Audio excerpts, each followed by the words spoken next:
This channel does not promote any violent, harmful, or illegal activities. All content provided by this channel is meant for an educational purpose only.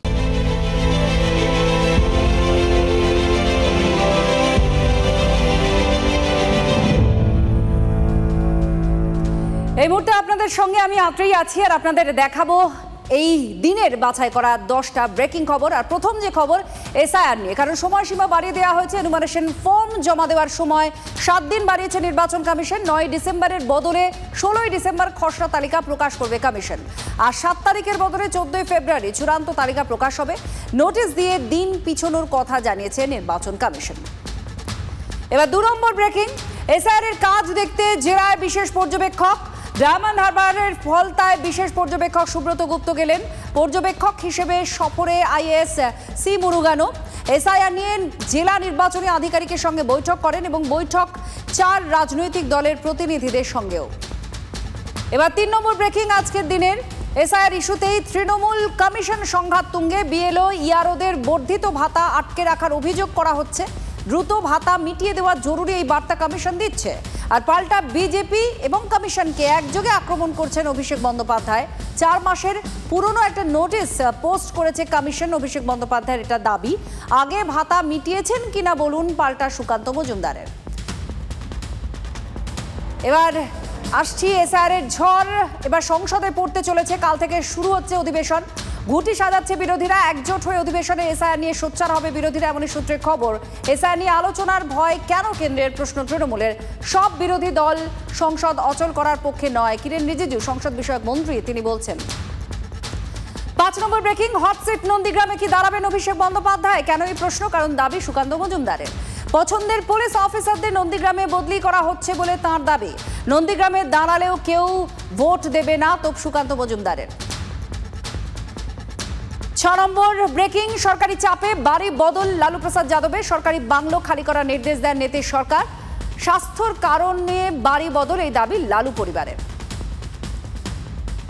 7 number breaking, মর্মান্তিক ঘটনা। ট্রেনের ধাক্কায় 2 হাতির মৃত্যু হয়েছে ধূপগুড়িতে। ট্রেনের ধাক্কায় আহত হস্তি শাবকেরও মৃত্যু হয়েছে। ট্রেনে কাটা পড়ে মৃত হাতির সংখ্যা বেড়ে 2। এবার পরবর্তী ব্রেকিং, 8 নম্বর ব্রেকিং, অশোকনগরের কল্যাণগড়ে কঙ্কাল উদ্ধার হয়েছে। বাড়ির ভিত যখন কাটা চলছিল সেই সময় মাথার খুলি হাড়গোড় পাওয়া যায়। কল্যাণগড় বাজারের কাছে ঘটনাস্থলে পুলিশ পিকেট।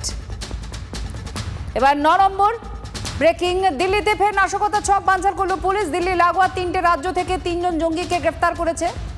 পাঞ্জাব, উত্তরপ্রদেশ, মধ্যপ্রদেশ থেকে গ্রেফতার করা হয়েছে এই 3 জঙ্গিকে। দিল্লি পুলিশের স্পেশাল সেল তারা অভিযান চালায় এবং সূত্রে যা খবর আইএসআই এর সঙ্গে যোগ রয়েছে ধৃত 3 জনের।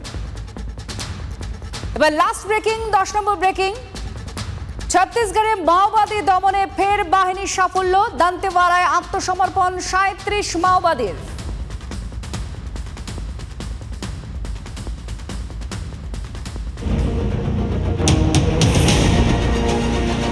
পশ্চিমবঙ্গে এখন বাবা ভাড়াটাই চলছে। আমরা যাত্রা দেখেছিলাম বাবা কেন চাকর, এখন নতুন যাত্রা আসছে শ্বশুর হলো বাবা।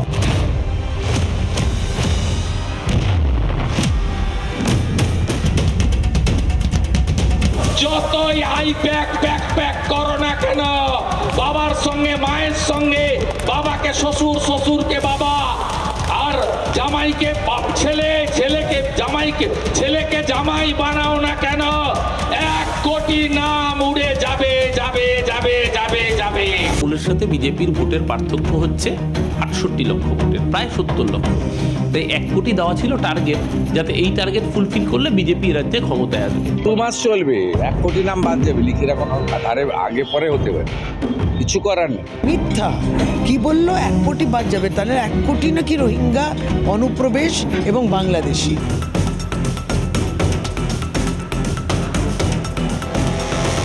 শ্বশুরকে বাবা, বাবাকে শ্বশুর বানানোর খেলা ধরা যাবে, ধরা পড়বে।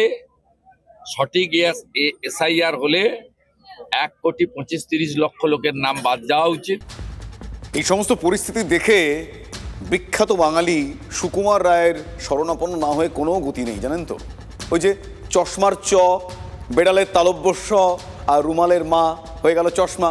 ভাবুন কেমন হলো। আসলে সবই না হজ বড়ল, যে কারণে আমি সুকুমার রায়ের শরণাপন্ন না হয়ে পারলাম না। এসআইআর এর বাংলাতেও কি এইসব মিলছে?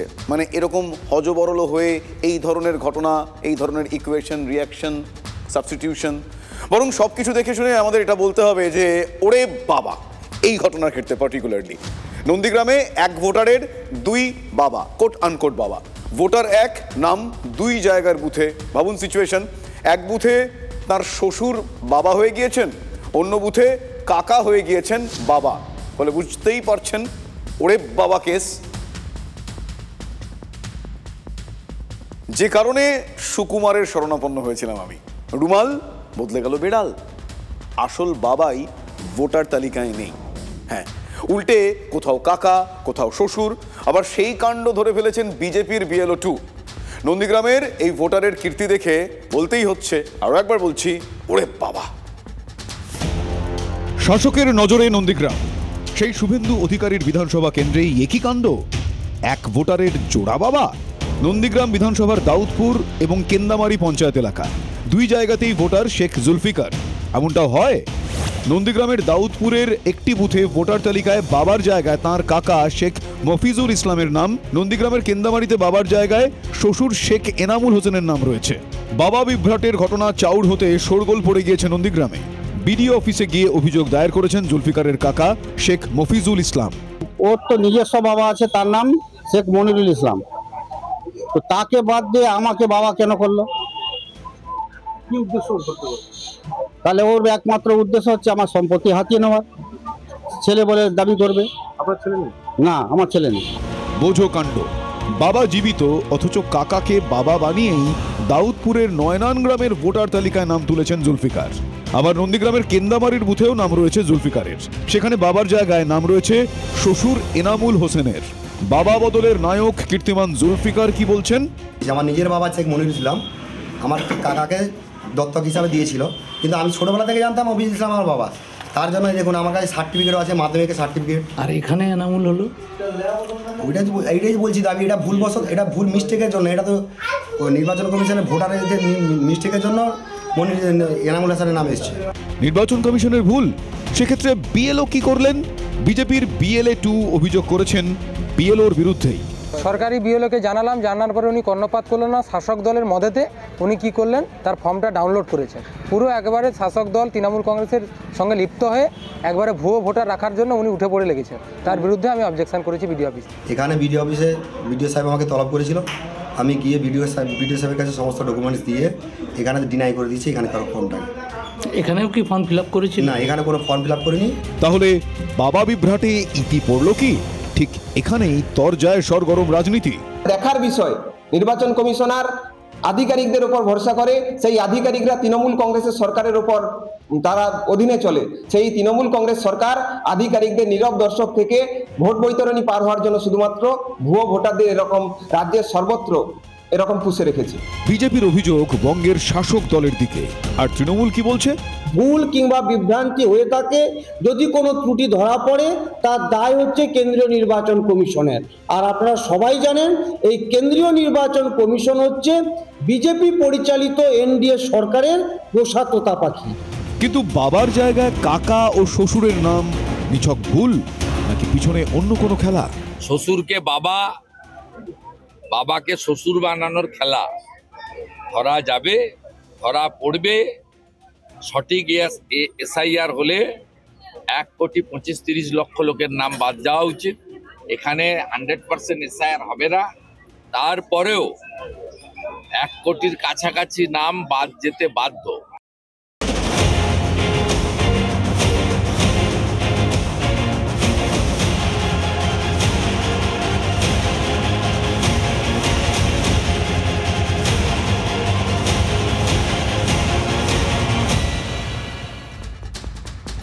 রঙ্গ, বুঝলেন, রঙ্গে ভরা এ বঙ্গ। চারপাশে কত রকম রঙ্গ যে দেখতে পাবেন, ওই তখন আপনাদের গেয়ে উঠতে হবে, কতই রঙ্গ দেখি দুনিয়ায়, বা একটু অন্যরকম করেও গাইতে পারেন, কতই রঙ্গ দেখি এ বঙ্গে। ভোটের নামে এই রঙ্গ তামাশা ধরতেই আজ জাহাঙ্গীরের ডেরা ফলতায় ঢুকে পড়ল কমিশনের স্পেশাল টিম। বিশেষ পর্যবেক্ষক হিসেবে তৃণমূল সেনাপতির নির্বাচনী কেন্দ্রে আজ অভিষেক হলো সুব্রত গুপ্তর। যেতে বললেন ফলতা, মগরাহাট, ডায়মন্ড হারবার ভালো করে ঘুরতে বললেন। সবচেয়ে বেশি চুরি ওখানে। আর এখানেই উঠে আসলো একজনের নাম, জাহাঙ্গীর খান। নিশ্চয়ই শুনেছেন আপনারা প্রত্যেকে। তৃণমূল কংগ্রেসের দাপুটে নেতা জাহাঙ্গীরের নাম এক্ষেত্রে উঠে আসছে। তার কারণ বিরোধীরা দাবি করেন ফলতায় জাহাঙ্গীরই শেষ কথা, তার কথাতেই সেখানে সবকিছু হয়। ভোট মেশিনারির নেতৃত্ব এই জাহাঙ্গীরের হাতে। তার দাপটে ট্যাপও করতেও লোক নাকি ভয় পায়, ইনফ্যাক্ট সাহসও করে না। এহেন জাহাঙ্গীরকে নিয়ে বিজেপির অভিযোগের অন্ত নেই। ভাইপো তোলাবাজ, চিটিংবাজ, এই ভাইপো 7 লাখ ভোটে নাকি জিতেছে। আপনি জানেন 900-র বেশি বুথে সেলোটেপ লাগানো ছিল, 8 জন করে পোলিং এজেন্ট জাহাঙ্গীর বাহিনী। আপনি যদি গিয়ে ভিতর থেকে চিৎকার করেন যে আমি পদ্ম ফুল বা অন্য কোনো প্রতীক খুঁজে পাচ্ছি না, বেরিয়ে এলেই মারবে স্বাভাবিকভাবে। আবার যদি নাও টেপেন, শব্দ না হয় তাও মারবে। এই করে 7 লাখ ভোটে জিতেছে। যেরকম ভাবে শুভেন্দু বলেছিল 1 কোটি রোহিঙ্গা, তারপর শান্তনু ঠাকুর বলেছিল 1,20,00,000 রোহিঙ্গা, তারপর জগন্নাথ চট্টোপাধ্যায় বলে দিল 3.5 কোটি রোহিঙ্গা। তো এই ফিগারগুলো ওনারা পাচ্ছেন কোত্থেকে? আপনার তো দুটো হাত, অভিজিৎ দাস, ববি, শুভেন্দু অধিকারী, এদের 3টে করে হাত আছে। তৃতীয় হাতটার নাম হচ্ছে অজুহাত, যে অজুহাতটা এখন আপনি বললেন। কখনো শুভেন্দু, আবার কখনো ববি, মানে অভিজিৎ দাস। অভিষেক বন্দ্যোপাধ্যায়ের বিরুদ্ধে ডায়মন্ড হারবার কেন্দ্রে যে ববিকে লোকসভায় প্রার্থী করেছিল বিজেপি, সেই ববি সোশ্যাল মিডিয়া পোস্ট করে অভিযোগ করেছেন যে বিডিওকে চাপ দিয়ে মৃতদের নাম ভোটার তালিকায় রাখতে বাধ্য করেছেন এই জাহাঙ্গীর। এবং তার সূত্র ধরেই বিডিওকেও বিরোধী দলনেতা নিশানা করেন, বলেন জেলে যেতে হবে। এই সানু বক্সি সাদা খাতার ভিডিও তো সব বিএলও কে ডেকে বলেছে পিএলওদের ফর্ম ফিল আপ করতে হবে না, দিয়ে যান, আমরা ফর্ম করে দিচ্ছি। ওটিপি দিয়ে দিয়েছে আইপ্যাকের লোকেদের। কি পার পেয়ে যাবে নি? ধরা হবে। 52 জন বিহারে জেলে আছে। এই গোটা কতক চামচা ভিডিওকে ধরে ঢুকিয়ে দিলেই সোজা হয়ে যাবে। বিজেপি রাজ্য সভাপতি শ্রমিক ভট্টাচার্য তিনিও সুর চড়িয়েছেন। তিনি জ্ঞানেশ কুমার নিজে এসে দেখে যান এখানে কি চলছে, তেমনটা বলেছে। আর এরপরেই জ্ঞানেশ কুমারের স্পেশাল টিম, মানে টিমের এই টপ বস সুব্রত গুপ্ত, তিনি ফলতায় হাজির হয়েছেন। সঙ্গী দক্ষিণ 24 পরগনার পর্যবেক্ষক সি মোরগান। জেলা নির্বাচনী আধিকারিকদের কাছে তিনি খোঁজ খবর নিয়েছেন। মৃত ভোটার নিয়ে শাসকের কারচুপি তিনি ধরতে পারলেন কিনা সেটা সময় বলবে, কিন্তু অভিষেক হলো এখান থেকেই।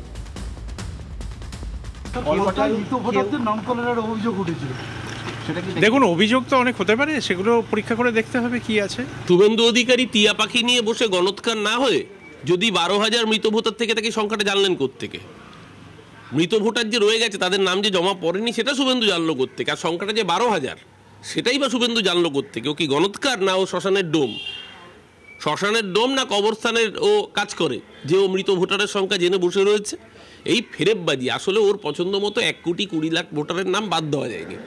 বিজেপি জিততে পারবে না, তার জন্য এই ধরনের নির্লজ্জ দালালি আর নির্বাচন কমিশন সেগুলোকে কমপ্লাই করছে। যে আমরা তো ডেটাবেসের মধ্যে ঢুকে তারপর ফিজিক্যাল ভেরিফিকেশন এগুলো যখন হবে তখন সেগুলো বোঝা যাবে, সফটওয়্যারের সাহায্য নেওয়া হবে। না, মৃত ভোটার নিয়ে অনেক কিছু প্রশ্ন করলেন, অসুবিধা নেই। বললেন যেগুলো পেয়েছেন ওরা সার্টিফিকেট সেগুলো করে দিয়েছে সব, সেগুলো চেক করতে বললেন। আবার পুনরায় অনেকটা দিন সময় পেলেন, সেগুলো আবার পুনরায় ভালো করে ভেরিফিকেশন করে ফাইনাল সাবমিট করতে। শুভেন্দু অনেক কথাই বলেন। রাজনৈতিক অবস্থান হয়তো বিরোধী দলনেতাকে অনেক সময় সেই পরিস্থিতি অনেক রকম কথা বলতে বাধ্য করে। আর্জেন্ট অ্যালার্ম বলে জ্ঞানেশ কুমারের টিমকে সকাল সকাল সতর্কও করে দেন। ফলতায় কমিশনের টিমের উপর হামলা হতে পারে। শুভেন্দু ওই পোস্টে দাবিও করেন যে ফলতার জাহাঙ্গীর মাথাপিছু 500 করে টাকা দিয়ে 300 মহিলাকে জড়ো করেছেন। লাঠি জুতো নিয়ে তারা কিভাবে হামলা করতে হবে, মহিলাদের নাকি সেই প্রশিক্ষণ দেওয়া হয়েছে। প্রশ্ন হচ্ছে প্রশিক্ষণ কে দিয়েছে? জাহাঙ্গীর ও বিডিওর নাম করেছেন তিনি। দেখুন, যদিও শুভেন্দু অধিকারীর আশঙ্কার মতো অপ্রীতিকর কিছু কিন্তু ঘটেনি। মহিলা ব্রিগেডের শেখানো পড়ানো সেই বিক্ষোভের মুখে বিশেষ পর্যবেক্ষককে পড়তে হয়নি অন্ততপক্ষে। বৈঠক করেছেন তারা, সরেজমিনে তারা পরিস্থিতি খতিয়ে দেখেছেন, যা যা অভিযোগ এসেছে সেই অভিযোগগুলো তারা নেড়েচেড়ে দেখেছেন, খতিয়ে দেখেছেন বাস্তব পরিস্থিতির সঙ্গে। তারপর বাকিটা সময় বলবে। শুভেন্দু অধিকারী শুধু এই রাজ্যে কি করে অশান্তি করা যায়, অশান্তি বাড়ানো যায়, মানুষে মানুষে অবিশ্বাস তৈরি করা যায়, সমাজকে দ্বিখণ্ডিত করা যায়, এই নিয়েই শুধু চেষ্টা চালিয়ে যাচ্ছেন। শুধু বিএলওদের ভয় দেখালেন, সাধারণ মানুষকে ভয় দেখাচ্ছেন, তাড়িয়ে দেওয়া হবে, নাম বাদ যাবে। আর এখন বলছেন যে ইলেকশন কমিশনের আধিকারিকদের ওপর হামলা হবে। বলুন তো, আজকে প্রায় 1 মাস হতে চললো যে এসআইআর ঘোষণা হয়েছে, কার উপরে কোথায় কখন হামলা হয়েছে? পশ্চিমবঙ্গ জানে কিভাবে ব্যবহার করতে হয়, গণতান্ত্রিক অধিকারকে সুরক্ষিত করতে হয়। গণতন্ত্র রক্ষার জমির নাম পশ্চিমবঙ্গ, সেই পশ্চিমবঙ্গের নামে এইভাবে তিনি যে কালি ছিটাচ্ছেন, সেইটার জন্যই ওনাকে সরে যেতে হবে। ফলতা বিডিও অফিসে বিশেষ পর্যবেক্ষক সুব্রত গুপ্ত সহ কমিশনের প্রতিনিধিরা তারা প্রথম বৈঠক করলেন এবং সেই বৈঠকে একদিকে যেমন বিএলও উপস্থিত ছিল, বিএলএরা উপস্থিত ছিল, এমনকি জেলার যারা প্রশাসনিক যারা দায়িত্বপ্রাপ্ত আধিকারিকরা রয়েছেন তাদের উপস্থিতিতেই এই দীর্ঘ বৈঠক এবং সেই বৈঠকের মধ্যে দিয়ে কীভাবে এসআইআরের কাজ এগিয়ে নিয়ে যাওয়া যায় বা সুষ্ঠুতার সঙ্গে কাজ সম্পন্ন করা যায় সে বিষয়ে কিন্তু আলোচনা হয়। 4টে পলিটিক্যাল পার্টির রিপ্রেজেন্টেটিভ তারা এসেছিলেন, তারা সবাই স্যাটিসফাইড এবং তারা বলেছেন যে কাজটা সুষ্ঠুভাবে হচ্ছে। 4টে পলিটিক্যাল পার্টি বলেছেন সুষ্ঠুভাবে হচ্ছে, সুতরাং কারোর কোনো আপত্তি নেই। বিএলওরা বারবার ইমেজ প্রেশারের কথা বলছে, বিএলওরা কি কোনো রকম কোনো অভিযোগ বা কোনো রকম কোনো অসুবিধার কথা বললেন ওদের? আমি যেটা বললাম যে প্রসিডিউরাল কিছু ইস্যুজ ওনারা রেজ করেছেন। কাজ করতে গিয়ে একটু প্রেশার হচ্ছে, কেননা খুব অল্প সময়ের মধ্যে আমাদেরকে গ্রামে গ্রামে গিয়ে ফর্ম দিতে হচ্ছে, তারপর সেই ফর্মগুলো কালেকশান করতে হচ্ছে। এবার অনেক বাড়িতে লোকজন থাকছে না, তাদেরকে 3-4 বার করে যেতে হচ্ছে। এবার অনেকে ফর্ম ফিল আপ করতে পারছে না, বুঝতে পারছে না, তারা ফোন করে এসে বলছে যে একটু দেখে যাও কিভাবে ফর্ম ফিল আপ করলে কি হবে, সেগুলো আমরা করছি। ওনারা আমাদেরকে ইনস্ট্রাকশন দিয়েছে কিভাবে কাজ করতে হবে ফার্স্ট অফ অল, এবং এই যে সমস্যাগুলো আমরা জানিয়েছিলাম সেই সমস্যার কিভাবে সমাধান আসতে পারে সেগুলো আমাদেরকে জানিয়েছেন। ম্যাটার্নাল এবং প্যাটার্নালের ক্ষেত্রে যে দাদু দিদা বা ঠাকুমা ঠাকুরদার নাম এন্ট্রি করতে বলা হয়েছে, সেখানে হয়তো আমরা দেখতে পাচ্ছি যে রোলে তার নাম সত্যি রয়েছে, কিন্তু যখন ম্যাপ করতে যাচ্ছে পোর্টালে আসছে না। তো সেগুলো আমরা জানিয়েছি, ওগুলো টেক আপ হবে এবং বললো যে যেটা জানানো হয়েছে যে কিছুদিনের মধ্যেই এই সমস্যাটার সমাধান হবে এবং সেগুলো এডিট অপশানে থাকবে, এডিট অপশান থেকে তারা মার্ক করতে পারবেন, তার ফলে কোনো ভোটারই কিন্তু সমস্যায় পড়বেন না। অতিরিক্ত গাইডলাইন দরকার হয় সেটা আমরা দিয়ে দেব। যার দাপটের কথা জেনে বিশেষ পর্যবেক্ষককে ফলতায় আসতে হলো সেই জাহাঙ্গীর খানের কথা এবার আপনাদের শোনাবো। এসআইআর যেটা নিয়ম, ইলেকশন কমিশন সেই নিয়ম অনুযায়ী কাজ করবেন, এটা আমরা বিশ্বাস রাখি, আইন ধরে কাজ হবে।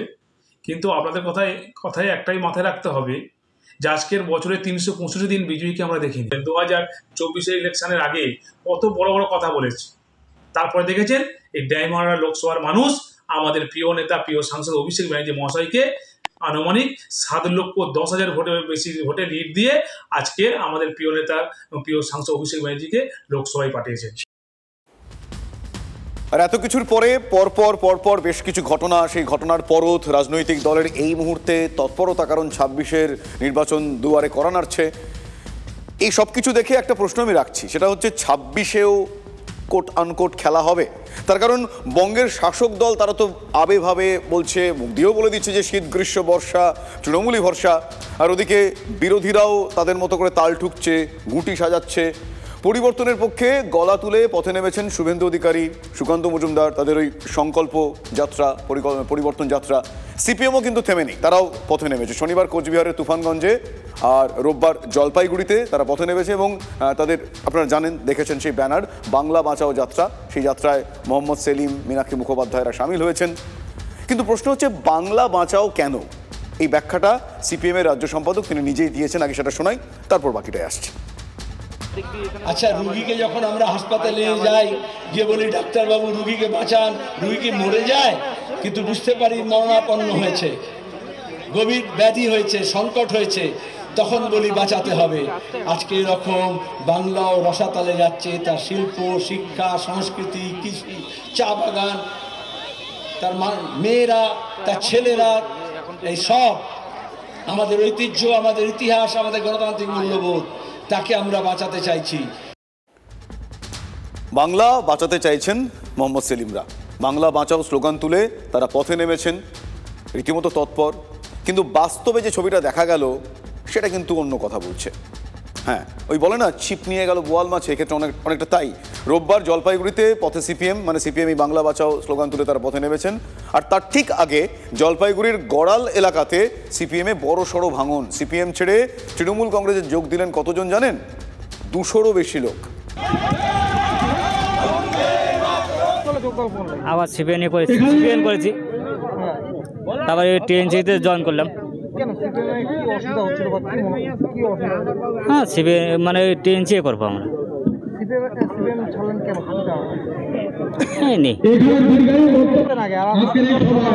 আগে আগে বামফন করতাম, এখন বামফন করবো না আর। ও এখন খুব বাজে লাগে, এখন হ্যাঁ, সেই কারণে আমি এখন তৃণমূলে যোগ।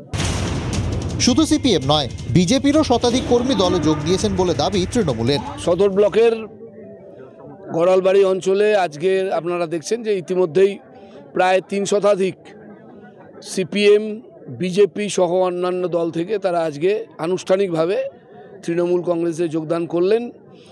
যোগদান করেছেন বলেছেন, আপনারা সঠিকভাবে দেখবেন, ভিডিও আপনাদের কাছে রয়েছে, যে তৃণমূলের ছোট বড় সব নেতা যোগ করলেও সেখানে 300 জন মানুষ ছিল না। তো কারা জয়েন করলেন? তৃণমূলের দাবি উড়িয়ে দিয়েছে বিজেপি।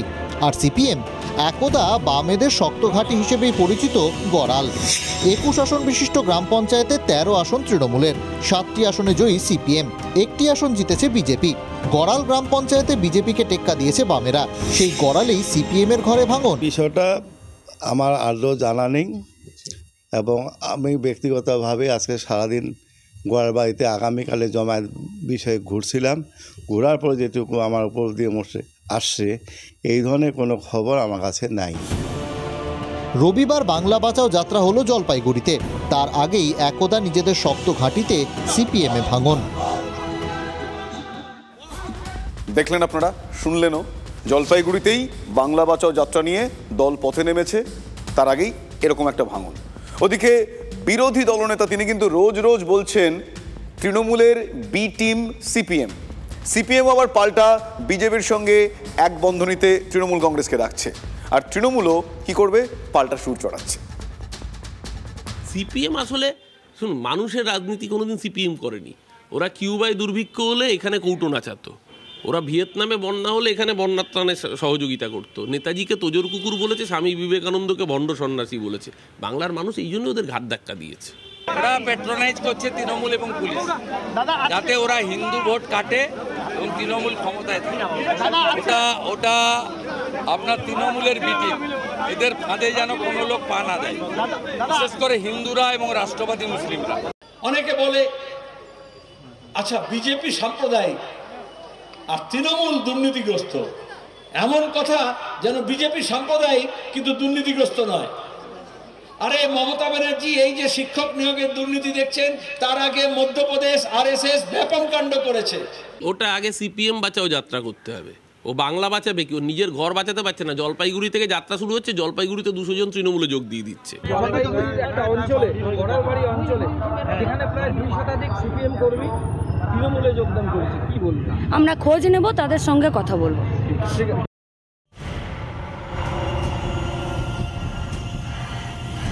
একদম জঙ্গল ঘেরা জায়গা, দেখুন প্রচুর বাঁশ গাছের জঙ্গল। দুটো একটা ফুটবল গ্রাউন্ডে একটা অস্থায়ী মণ্ডপ রয়েছে, এখানে প্যান্ডেল করা হয়েছে, কাপড় দিয়ে ঘেরা ছিল। গভীর রাতে এখানেই চলছিল যে পুলিশের নিয়োগের যে প্রক্রিয়া, সেই প্রক্রিয়া এখানে চলছিল। পশ্চিমবঙ্গ পুলিশের পরীক্ষা রয়েছে, সেই পরীক্ষার প্রশ্নপত্র বিলি করা হয়েছে এবং 12 লক্ষ টাকা করে মাথা পিছু নিয়ে তাদেরকে নিয়োগপত্র দেওয়ার জন্য ভুয়ো মক ইন্টারভিউ করা হয়েছে।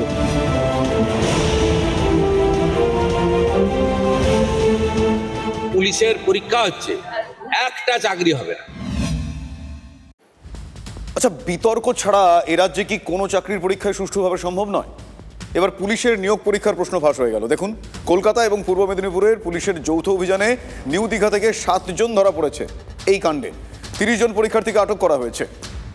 পুলিশে পরীক্ষার প্রশ্নপত্র এরা কোথা থেকে পেলেন এ প্রশ্ন উঠছে। বসিরহাটের এক সিভিক ভলান্টিয়ার গণেশ বাছার, ভাবুন একবার, গণেশের বিরুদ্ধে লক্ষ লক্ষ টাকা হাতিয়ে নেওয়ার অভিযোগও রয়েছে।